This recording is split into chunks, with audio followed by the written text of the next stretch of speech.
Tonight's NAMI Northwest Piedmont's annual meeting. NAMI Northwest Piedmont is an affiliate of the National Alliance on Mental Illness. Tonight is an honor and privilege to have psychiatrist Dr. Chris Aiken as our featured speaker.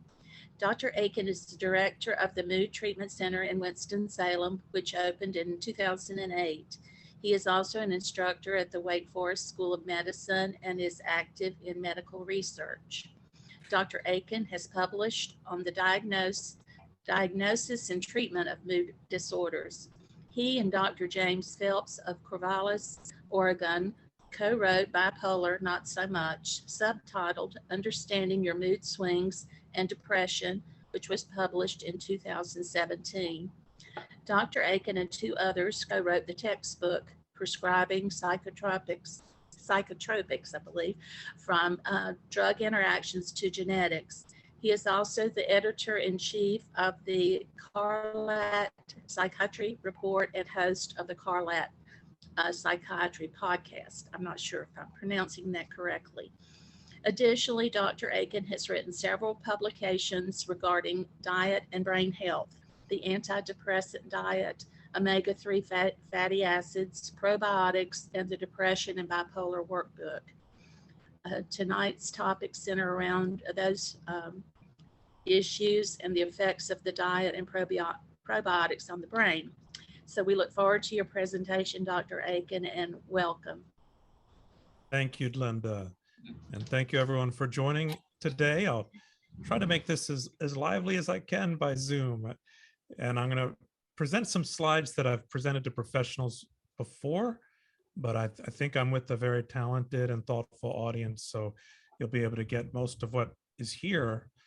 You know, I came on and thought, well, why don't I present the most advanced science we have about psychiatry? And this is it, folks. The most advanced, the newest thing we've learned is that food does indeed affect the brain.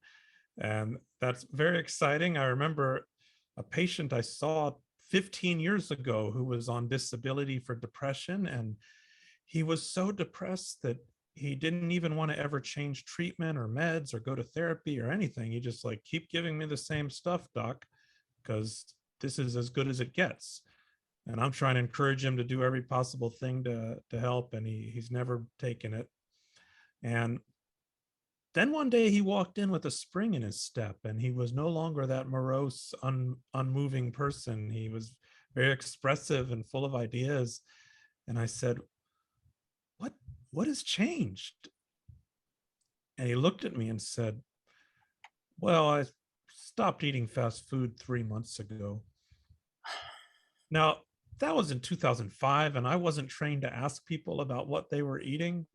So I said, well, how much fast food were you eating? He was eating fast food for like 1 or 2 meals a day. So that was a big change for him. We didn't change anything in his treatment. That's what brought him out of the depression. After that, I started seeing research on how food affects the brain and thinking there must be something there. But it wasn't until a few years ago, and not from America, because we're more interested in medication research over here, but from Australia, where they do a lot of the research on natural things. A nutritionist came up with this study where they took people with depression and randomized them to either do supportive psychotherapy, which we know helps, or therapy with a nutritionist to help change their diet. And the ones who went under the diet change got so much better. The difference was larger than what we see with medications. And here it's the difference not between no treatment and some treatment, but between therapy and changing your diet. It surprised the researcher, Dr. Felicia Jacka. She didn't think it would be that big of a difference. She thought, oh, there must be some catch here. So she looked and she saw it wasn't related to changes in weight or exercise or people just feeling better because they had accomplished something. You know, anytime you clean your room or accomplish anything, your depression's going to lessen a bit. It was purely related to the changes they made in their food and what they were eating. And for every 10% change they made in their food, there was a 5% drop in depression. That was 2017. At the end of that year, another totally different Australian group decided to simplify it a bit and say, what if we could teach this in a group setting? So they compared people who went to a group learn where they did activities together, like going to movies and going to bowling together. Again, things that would help depression, right? If you could do that with a bunch of like-minded people. The other group just got education on a Mediterranean style diet, which is what I'm going to give you today. And here you see another huge drop in depression in the ones who got the Mediterranean diet compared to, again, an effective treatment. So going from individual therapy to group therapy, the third study simplified it even more. Here they took college students with just a little bit of depression and showed them a 15-minute video, less than what y'all are going to get today, about good food for the brain. No personal interaction at all. And here again, those who got the video were able to make changes and felt a lot better 3 weeks later. That's 3 studies all showing the same thing. And last month, the 4th study came out showing the same effect again. All of these using the same diet. And here the diet is. I'm going to go over it. Don't feel pressured to take notes because it's all online as well. And to simplify it, I'm going to categorize it by what you need to eat more of, what you need to eat a little bit of in moderation. It does some good, it does some harm, and what you should eat none of or eat barely any. So to make it easy, and this diet is supposed to be easy. I mean, it was designed for people with depression to do. And that alone is a miracle, just that people with depression were able to follow the diet and make this kind of change. That's not easy to do. So we want to keep it simple and not fuss about, is it organic or is it steel cut oats, all these details. Let's just make it easy. So we're going to eat as much as you want of all these things. And the diet did come with daily servings of what recommended servings to eat, but don't bother with that. If you just simply ate more of this stuff, you're not going to eat too much of it. You really can't eat too much of this stuff. You're going to do well. So vegetables. Here we're talking, go for a variety of colors because each color has different nutrients that affect the brain in different ways. Dark leafy vegetables are particularly good for the brain because they have a lot of folate and other ingredients. So we're talking broccoli and arugula and kale and asparagus and tomatoes. Tomatoes also have particular good ingredients for the brain. Yeah, maybe tomatoes are a fruit, but we'll put them here in vegetables. So if you're going to prefer something, go for those, but really any vegetables are good and variety is the key. Frozen, canned, fresh, it doesn't matter. All these studies, they just said eat more vegetables. Any of those forms are fine. The only thing to say is maybe not so many potatoes. Potatoes are not a great nutrient, so limiting those to 1 a day, unless it's a sweet potato. Sweet potatoes are full of good nutrients, full of good color, and eat as many of those as you want. That is, after all, our state vegetable in North Carolina. Next comes fruit. And here we want to have about 3 servings a day. So like a small handful of fruit with each meal would cover that. A half a cup is a serving. And if we want to focus on one fruit, it would be the berry, because there's so many brain protecting ingredients in the berry and so much research showing if you just eat more berries, you're going to have better brain health and better memory. Any kind of fruit is fine, dried, frozen, etc. In fact, frozen is cheaper and it's frozen right off the vine. So you're getting more of the fresh ingredients that you need that way. The only caveat is if you eat a lot of dried fruit, try to limit that because they're so often sprinkled as sugar, or they've dried it down that it's more concentrated sugar. And fruit juice, try to limit that to just 1 serving of fruit juice a day. The idea there being that fruit juice, they've just drained out all the good fibery stuff and you're just getting the sugary juice. It's not as good as the real fruit. Now, unlike medicines where we try to hopefully give people the one best medicine that will help them instead of giving them one of each, food, we want variety. We want to Food is not the same as medicine, okay? So we want more of variety is the better. But if you want to isolate just like a few fruits or a few foods that have really good brain benefits, blueberries would be the one. About half a dozen studies showing in people over 50, you have better memory if you have a serving of blueberries a day. And in children and adolescents, better mood, both the same day and a month later, eating blueberries a day. And these are randomized controlled trials. It's amazing what it does to the brain. Next is nuts and seeds and olives. We throw them all in one category, and all nuts are good. You probably want lower salt if you can get that. And you can get them in butter form, peanut butter, etc. But if there's any warning here, if you're going to get peanut butter, try to get it with lower salt and lower sugar in it. If you can, just get the stuff that they grind in the store, like at, I believe, Fresh Market, they have ground right there in front of you. So fresher, the better, and fewer additives, the better for the spreads. Here's another interesting study where they just gave people almonds. So here's a simple intervention in people with depression and diabetes. They had them eat half a cup of almonds a day or make some other change to their diet that was really just a placebo. And after 3 months, there was a very big effect, as big as we see with medicine, in those who had a half a cup of almonds a day.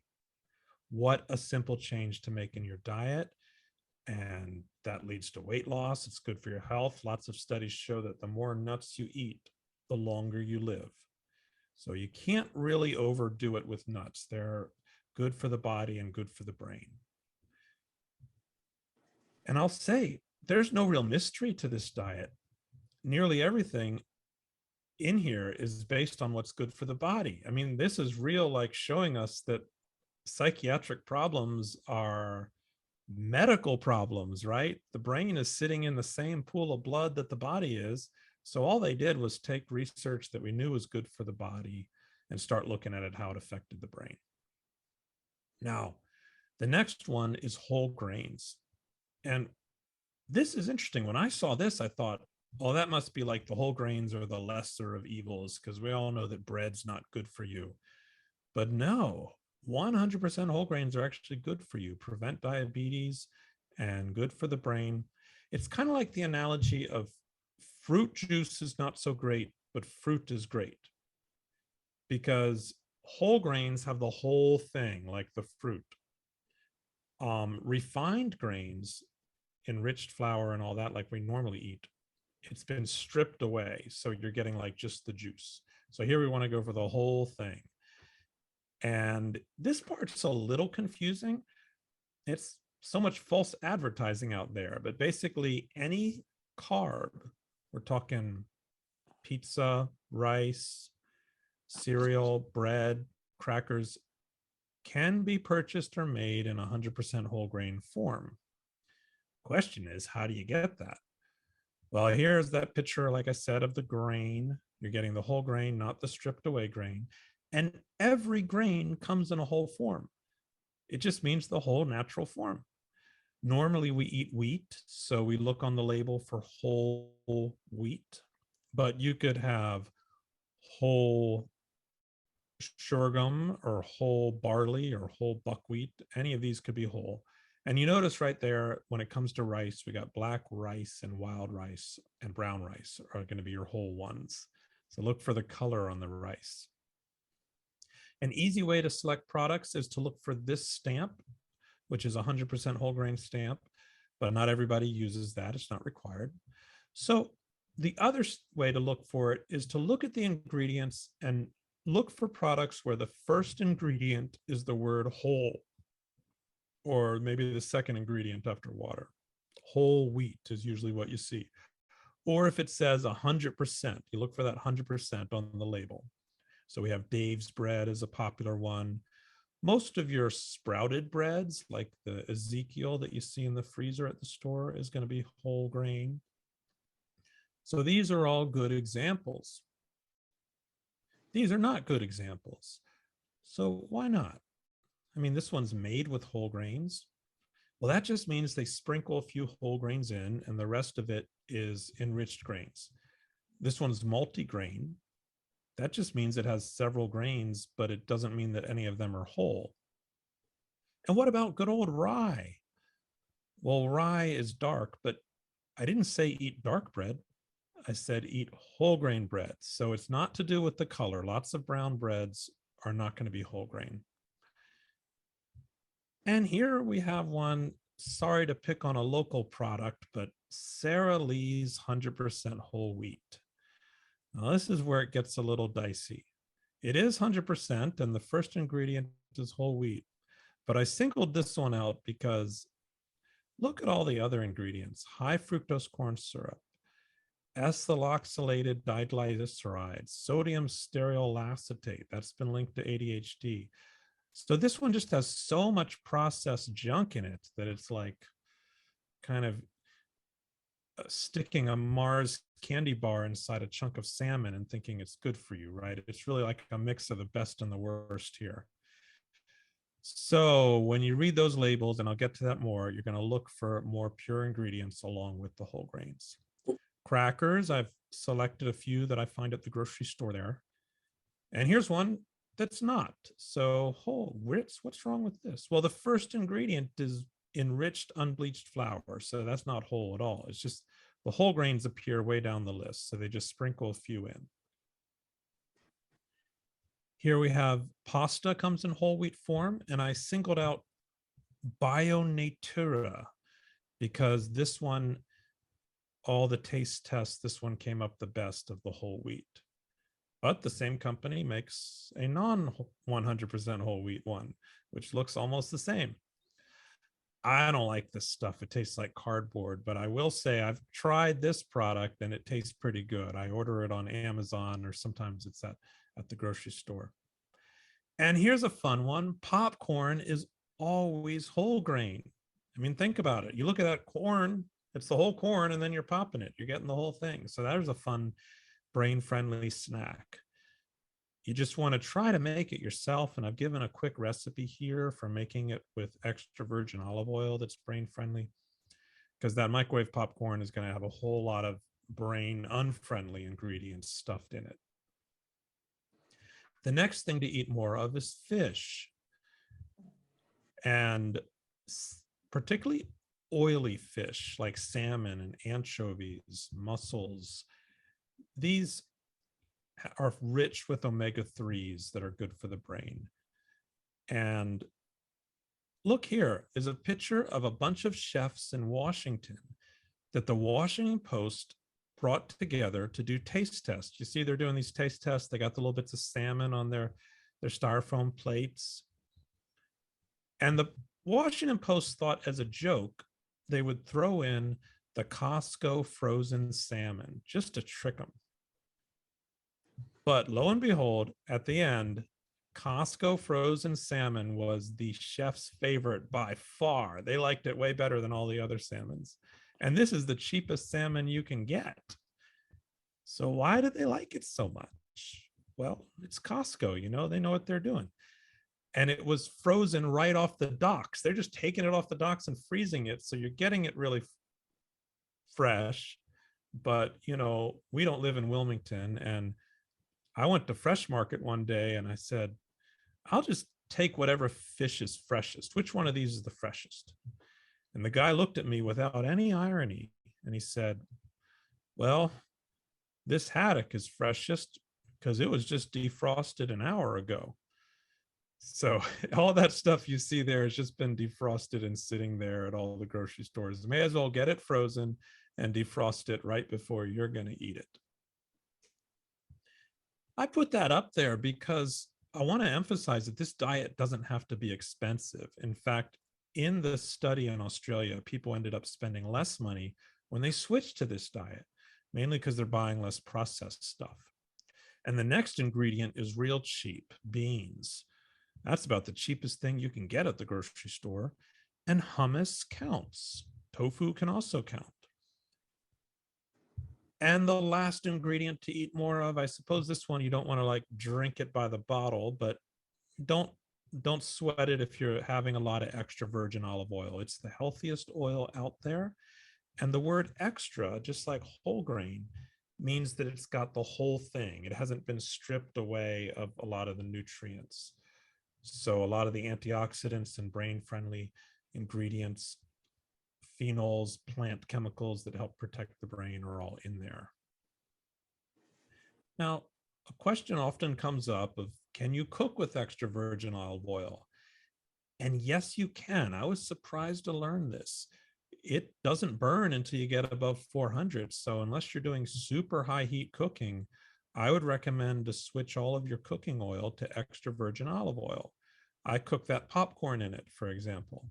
Now, if you go way above 400, I've listed some oils that are pretty brain healthy.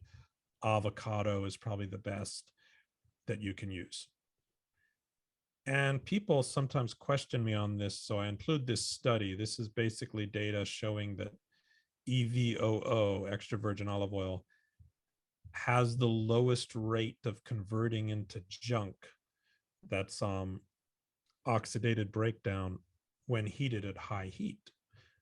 So it's kind of the opposite of what we think. It's actually, here you see it again, it's the safest. It's way down at the bottom of creating these polarized compounds that give us cancer and stuff like that when it's heated high. And there's a reason for that. Just like it's the safest oil to put in your body because it's full of all these protectants. Remember all these antioxidants? Those protectants are also keeping the oil safe when you heat it up. And if you want consumer labs, they're kind of like consumer reports for over-the-counter products and supplements. We subscribe to them, so they test all the products we recommend at the Mood Treatment Center. And they've not only tested pills, but they tested olive oil because, yeah, food is medicine. And they found that these two products, which are at most every grocery store, had the best, healthiest ingredients in them. And the best price among them was the California one. Next are things to eat in moderation. And take a look at these: dairy, eggs, lean red meat. You can Google any of these with the word health, and you'll see half the stuff that comes up says it's terrible for you, and half the stuff that comes up says it's good for you. It's like a constant debate. Well, what do? Just eat it in moderation, you know? I mean, it's like anything in life. I'm sure that weightlifting is bad for you if you do it too much, but a little bit is good. Same thing with food. Trust your body. Your body, half of your body is like basically cleaning supplies to clean all the junk out, just like the windshield wipers on your car. And your body can tolerate a lot of stuff. It'll clean it out. What we do, though, in the Western diet in America today is we put way more in than it has time to clean out, and all that gunk piles up. So you can have some eggs, some lean red meat. And there's even studies showing that if you go total vegetarian, the rate of depression goes up, perhaps because you're missing on the iron and some of the minerals in the red meat.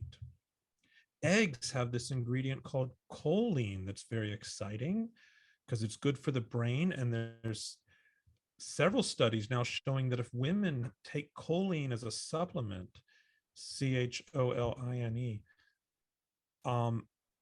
they have lower rates of schizophrenia in their children. So much so that a lot of doctors are lobbying to have this put into prenatal vitamins. Wouldn't that be wonderful? And here's some details on the servings, but don't pay too much worry to that. Just like, don't overdo it here. I mean, eggs, you can have 6 a week. That's probably, most of us are not eating 6 eggs a week. Poultry, chicken, you can have 2 to 3 servings a week.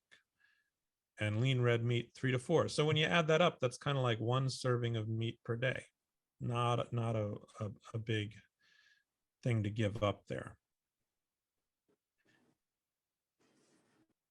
All right, and here are the things to eat less of or none at all: fried foods, fast foods, processed foods, sugary foods, and all the white breads that are enriched breads out there, the crackers and breads. So that includes sweets, candies, desserts, sodas, and among the processed foods, it includes deli meats, almost all of them, and bacon, unfortunately. and butter. So a simple way to tell you how to do this diet is to swap all of your oil and butter for extra virgin olive oil and all of your breads and carbs for 100% whole grain. And then eat more of the stuff that I've listed there, which, we all have vegetables and fruits that we like and nuts that we like. So just go for more of those. By that time, you won't have room in your stomach for all this other stuff. So it won't be too hard. But can't you have dessert though? Well, these studies didn't look at this, but I can tell you there's a lot of studies showing that dark chocolate is good for the brain. So if you're going to go for dessert, maybe your mix of dark chocolate and nuts and fruit would be ideal. And 70% or more is usually what we think of as dark chocolate. 70% cocoa, that's usually on the label. Yeah, so dark chocolate is neat. It seems to prevent weight gain, prevent diabetes. And in some studies, it improves memory as you age. It protects the hippocampus, actually. This was a fun one. They looked at the risk of depression by how much chocolate you ate. And look at the people who ate no chocolate. They are just having no fun. Highest risk of depression. Then when you eat milk chocolate, it goes down a little bit, but it's the dark chocolate where the risk really goes down. And this is an important study, 13,000 people, because they're able to show here, you could just conjecture, well, maybe people who eat chocolate just are happy and have more fun, so they don't get depressed because they're enjoying life. But no, because you see, the milk chocolate gets depressed. It's the dark chocolate where they really don't get depressed. So it's showing there's something extra in there that's good for you. If I was to recommend dark chocolate as medicine, because there are risks. I mean, it's not good for your teeth. It could give you reflux. It has caffeine. I would say go for like an ounce a day, like one of those small Dove dark chocolate things. Let me take a look at some of the questions we've got. Diet soda, we're going to get to that. Yes, it's a wonderful question about national averages, and that's where some of this research comes from. You're going to see a lot of books out there about, I forget what they call it, the blue zone. Okay, the blue zone, remember that. That just means the whole strip of the Mediterranean, where they're basically, whether it's Iran or Jerusalem or Egypt or Morocco, or even Italy is included sometimes, they're all eating this food all the time. And I went to Italy and they were putting down American wine because we have so many preservatives in it. So they like make their wine fresh with no preservatives and drink it there, and it tastes really different. So a lot of the way they make their food is good. In fact, I spoke with the Australian woman who did the research, and she said she thought American meat was not as good because we raise it in not such a good environment. In Australia, it's all free range, so the meat is healthier. So there's also those things to consider. But yeah, if you want to look at national stuff, America's down at the bottom with our diet and the food availability, particularly when we talk about food deserts, right? Parts of the inner city that don't have access to any grocery stores. Muscadine, someone asked about, that's a little North Carolina secret. So yeah, that's just nothing but good. Doesn't show up in this research because it's only in North Carolina, really. Muscadine, the grape, it has that thick, I forget what you call it, the skin, and just eat the whole thing. That skin is really, so in the berries and fruit, the skin has all the good ingredients, particularly with grapes. So muscadine is great. When it comes to muscadine juice, it's the same thing with any juice. It's not as good as the real thing. Milk fat percentage and gluten-free diets. The fat percentage of milk, I think I put that in here. Let me see. Nope, I didn't. I did put that hard cheese and soft cheese differences, but really it's not a big deal. Just get the milk that you like there. In this diet, they didn't specify that. Some do recommend low fat for other reasons, but for this diet, either one's okay. And gluten-free, I will mention that if you're on a diet because of your kidneys or your heart or your blood pressure or your diabetes, whatever, gluten-free, gout. Gout's probably the trickiest one because you're not supposed to eat berries. But if you're on a diet, it can be used, a medical diet, it can be used with this plan. You just simply, your diet trumps what's in here. So it is a little complicated to figure out what kind of grains you can have if you're gluten-free. But there are stuff on the internet about that. But basically, the gluten-free diet itself is not necessarily good for depression unless you are gluten insensitive. So don't go on a gluten-free diet just because you think it's good, unless you are gluten sensitive, sorry. And then that would be good for your mood. So yes, medical diets should trump all this. But you can do this in addition to your medical diet. Because really what we're talking about here is what's good for the body is good for the brain. And I'm presenting the Mediterranean diet, although that doesn't mean eating at Greek restaurants. You know, you can get this kind of food with any style of cooking. You don't have to stick to Italian or Moroccan, you know, the Mediterranean regions. You can do any style of cooking with these ingredients. And the Mediterranean diet is consistently ranked #1 by doctors for its overall health benefits. So you're pretty safe with it. All right, so back to the things to stay away from. And, you know, the research is just piling up about how bad this stuff is for the brain, causing ADHD, depression, and earlier death. We're talking processed foods.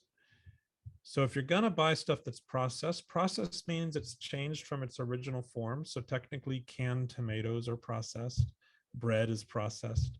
Anytime you cook it or change it or grind it up. But come on, like ground up almonds, how bad can that be, right? So we got to think about levels of processed. Yeah, and no one's going to go to the grocery store and say, I'm not going to buy these almonds, they're ground up, they've changed them.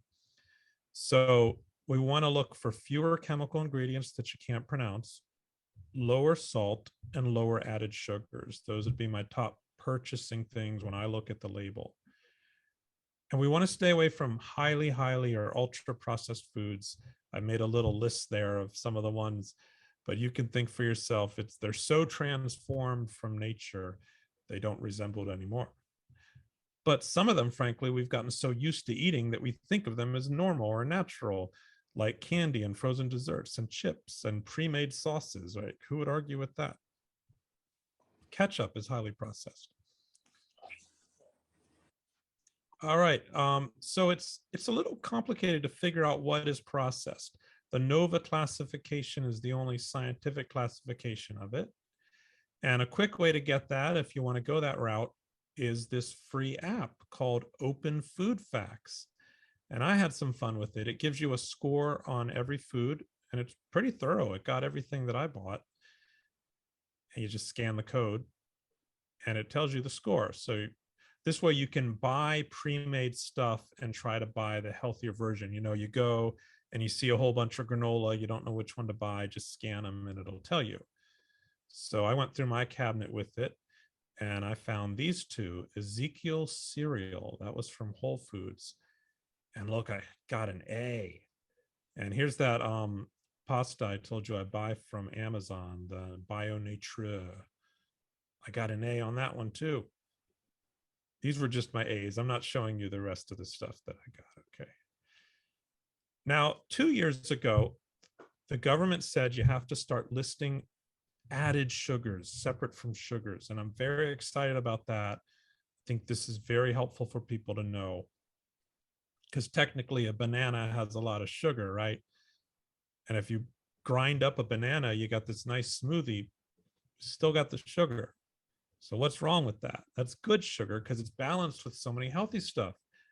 Mother Nature or God or whoever puts so much good stuff in with the sugar that if you just go in the natural world, anytime you get sugar, you're going to get good stuff with it, balancing it out. Not so with Coca-Cola. Coca-Cola is 100% added sugar, right? Because it doesn't exist in nature. Or you could get a banana smoothie and pour a bunch of sugar in it, then you've got added sugar. So what the government has figured out, and here's a nutritional step that I applaud that they made, is it's the added sugar that matters. So now when you look at a label, you can just look at the added sugars. And the American Heart Association gives these recommendations of 25 grams a day for women and 36 grams a day for men. And for children, I should have that up there. I think it's around 18 to 25. It's on the lower end. But look, one can of Coca-Cola gets you over the top if you're a man at 39 grams of added sugar. There's your daily allowance. So that gives you a sense of how much added sugar we're often taking in without knowing it. So why don't we just switch it all to diet sugar and call it a day? Well, we can't do that. Here, look carefully. This is the risk of depression with diet sugar. We're going to look here at coffee and tea drinkers. So if you don't put any sugar in your coffee, I'm sorry, if you don't drink coffee at all or tea, you're going to have a little more depression. Take it black, your risk of depression goes down. That's black, no sweetener. Add a little sugar or honey, the natural stuff. It's a little worse, but not that bad. You start adding artificial sweeteners and your risk of depression shoots up. Now, maybe that's just because these people are really concerned about their body weight and they're constantly worrying about themselves and get depressed. But no, we have evidence of these artificial sweeteners damaging the memory center and the emotion center, the hippocampus in the brain. And these are based on huge studies that controlled for all those other things you might think of. We see that again in a different study. But here, the silver is the diet, like Diet Coke is silver, and the red is the regular sugar. So sodas, diet, you got more depression. Fruit juice, here we're talking like Snapple. The diet fruit juice, you got more depression. Regular fruit juice, less depression. And iced tea. Diet sugars in the iced tea, you got more depression. Real sugar, you got less depression. But should you drink coffee or tea? And this is something that I think is useful that I tell a lot of patients about. Switch to tea. This is one of the few findings in medicine where the more you drink, the better you get. Usually, it's like too much of a good thing. It's bad for you. Don't drink too much tea. But this study looked at 23,000 people and drinking up to 6 cups of tea a day. Like, that's a lot. Your risk of depression just keeps going down. And tea has caffeine, about a third as much as coffee, but it also has all these other ingredients I've listed here that have brain benefits. So tea benefits the brain in many more ways. And some of those ingredients, like L-theanine, reduce anxiety. So while caffeine is pumping up your anxiety and your blood pressure, the other ingredients are pushing it down so you can sleep at night better and not be revved up. I learned this from my patients because many of them with anxiety said they got better when they just stopped coffee. But if I find any risk with too much tea, it would be kidney stones for some people. And if it's really hot and you keep burning your throat, that can increase the risk of cancer. With coffee, we see what's called in medicine a J-shaped curve because it goes down and then it goes up. And that's like everything in life, right? It's good for you, but if you do too much of it, it's bad for you. So coffee up to about 1.5 mugs a day is going to lower your risk of depression, and it has other health benefits too. So coffee really starts to be burning the brain when you go beyond a mug and a half of regular drip coffee a day. Or that would probably be like above 2 shots of espresso a day. And coffee has lots of risks. Many of these, apply to us. I know I get the reflux on it and I get anxiety on it. My heart rate goes up, tremors sometimes. I think I have had all these risks with coffee. You drink too much, you get headaches, you get diarrhea, all these things. And I translated that to the amount of coffee for different forms. All right, what about alcohol? In the Australian studies, they allowed less than or equal to 1.5 standard drinks a day. Okay. So normally doctors will recommend like 1 to 2 standard drinks a day. And I've put what a standard drink is on here. No, I'm sorry. I put what 1.5 is. So that's 2 bottles of beer. So don't drink more than 2 bottles of beer a day, or 2 ounces of spirits. Like basically you order a cocktail at a restaurant, there's your drink for the day. Got it? So don't do more than that. That's usually what doctors recommend anyway. And that's what they did in this study too. So the point here is that people with depression were allowed to drink some alcohol as part of the research. And they encouraged them that red wine was the best for the brain, but they didn't have to drink red wine. Now, I say that because some of the future studies are leaving alcohol out, because since then we have learned that even just that modicum of alcohol can damage the brain a little bit. It's not a big deal, but if you really want to play it safe, I would drop it to 3 alcoholic beverages a week with a lot of water, drinking a lot of water along with them. But that's not a big deal, not to sweat it. Now let's turn to how diet might affect bipolar and mania. Here we don't know nearly as much. I think the whole diet I've given you is going to be great for any mental health problem, be it bipolar, depression, schizophrenia, ADHD. The study actually of ADHD just came out last year showing the same diet treated ADHD in children. But in mania, we have learned that high fructose corn syrup caused mice to get totally manic. I know you're wondering, how do we know if mice are manic?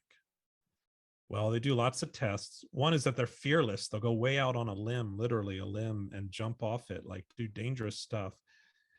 The other is that they spend way more time smelling the urine of the opposite sex mouse. You have to be a mouse to understand that one, okay? But basically, they're hypersexual. That's what we're saying here. So they get manic in lots of ways.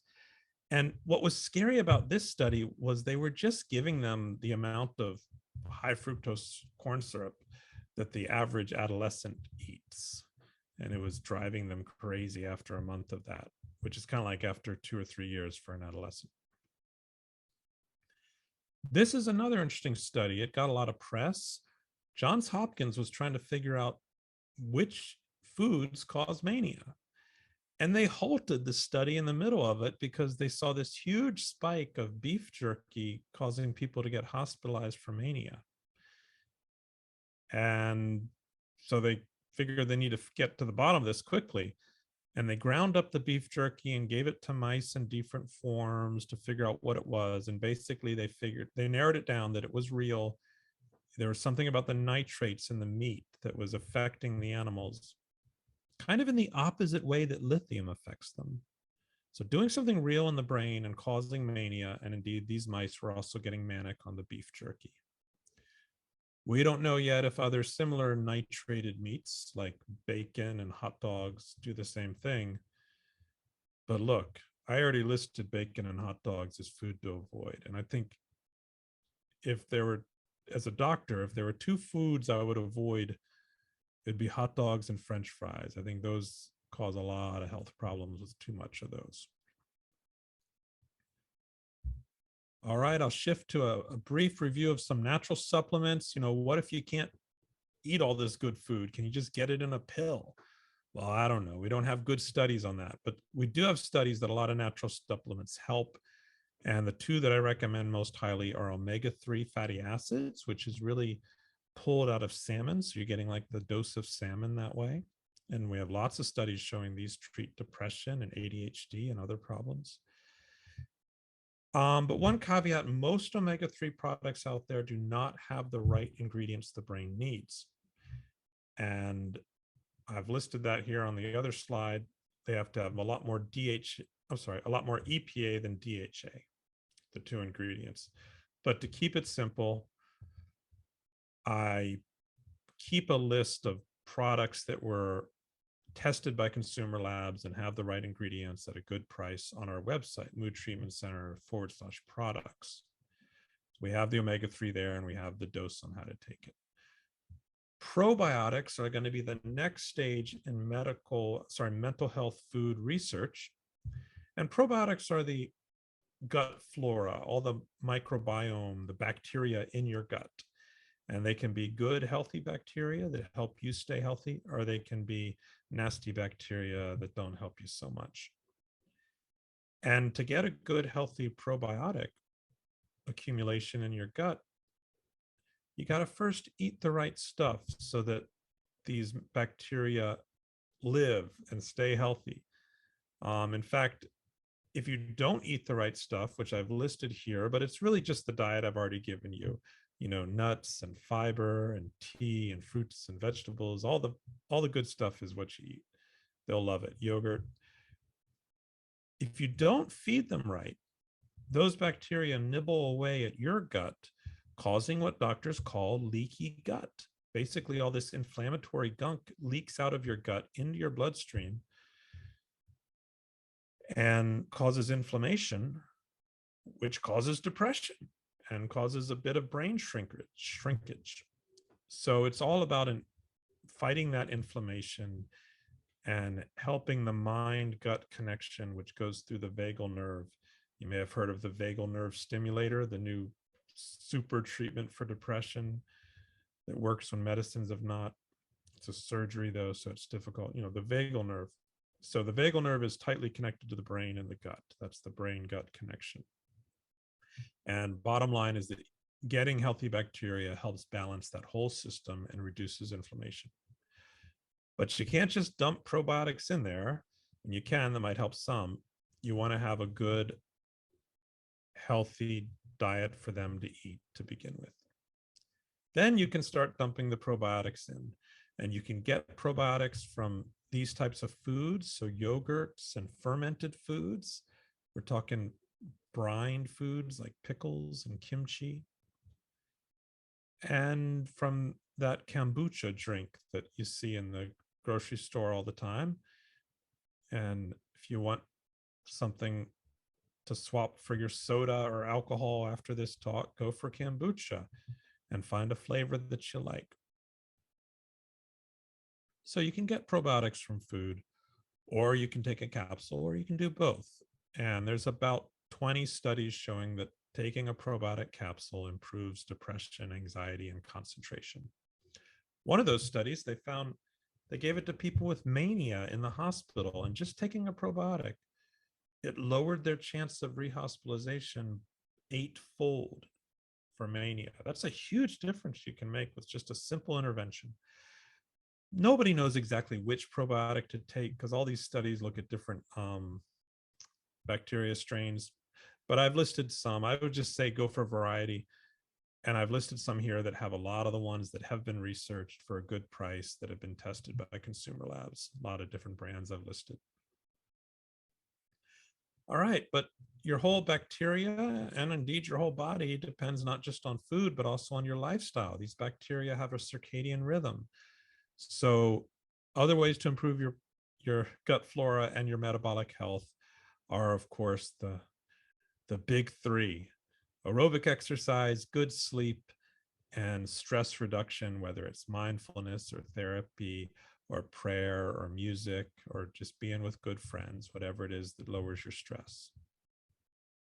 Again, what's good for the body is good for the brain. Not a big secret there. Here's an example of showing you just how this works in a single person. This is a person with severe bipolar depression who's on disability. And this is what we do in our clinic is those of you all come here, we have you rate your symptoms so that we can see the big picture. Because when you have a mental health problem, you can't remember or see how things were, right?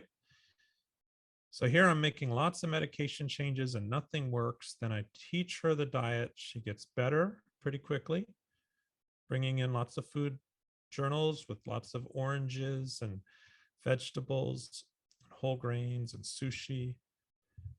Then she gets off the diet come Christmas time, stops coming in, slowly gets worse.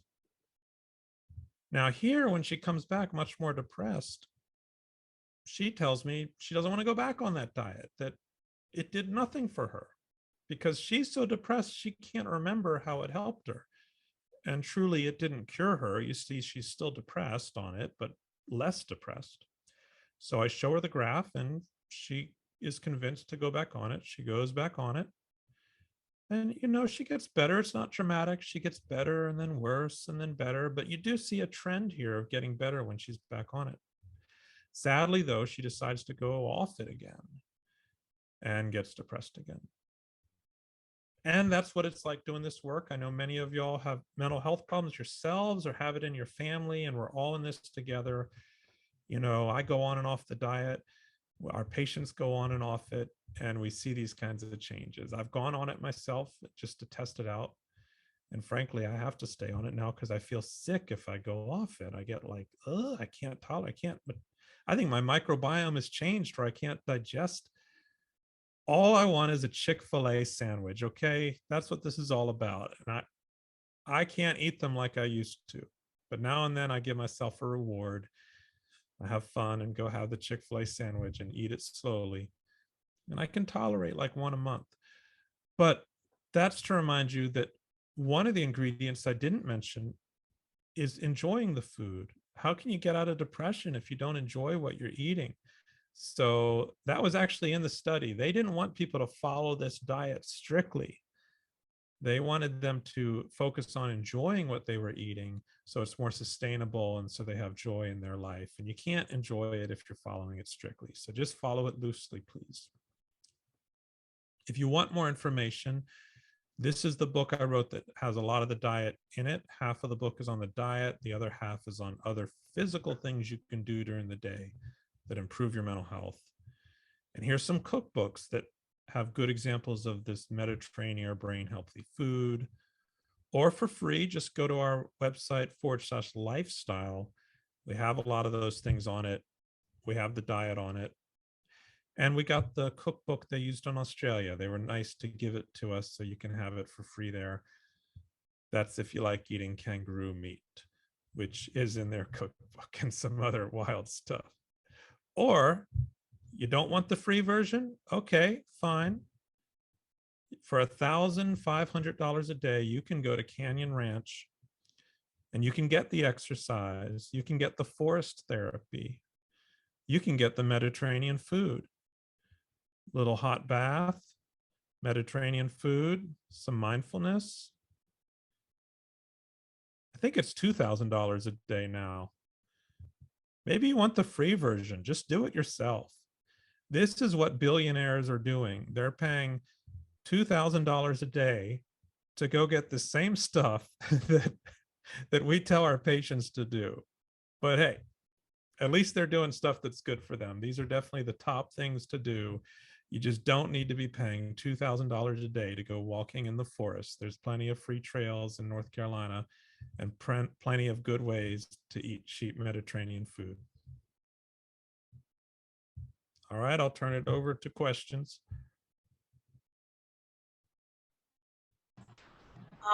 Dr. Aiken, you've answered a lot of the questions that showed up in chat, but there's one I'm going to have to read to make sure I get it right. He asked, I thought DHA was more beneficial for the brain and EPA for the heart. Why do you think the higher EPA to DHA ratio is best for mental health? Well, I told you I was going to be speaking to an intelligent audience, so that's very smart. There were some studies showing DHA may be more relevant to memory. I don't know much about the heart, but I do know that they prescribe this stuff for the heart for cholesterol, so it's prescribable. It's cheaper to get it over the counter. But the reason I think that is they have about I think it's around 50 or 80 studies of this omega-3 stuff the last 20 years. And for quite a while, doctors were confused and arguing because, half the studies would show it work and half the studies show it didn't work and no one could figure it out. And finally, two separate groups did an analysis And they figured out that it was only when you had a lot of EPA that it worked. So we have two separate confirmations of that.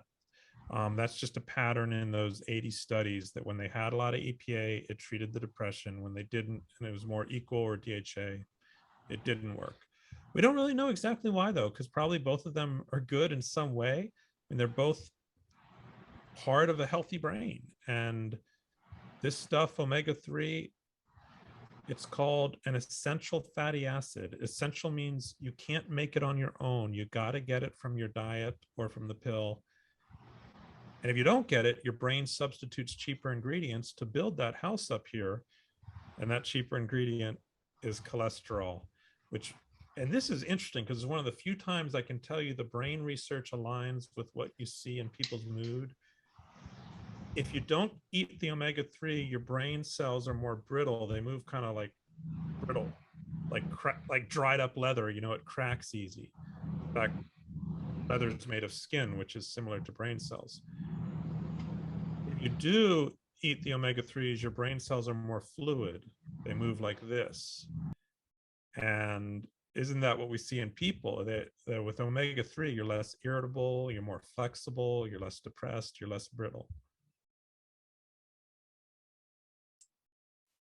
Okay, I hope that answers that question.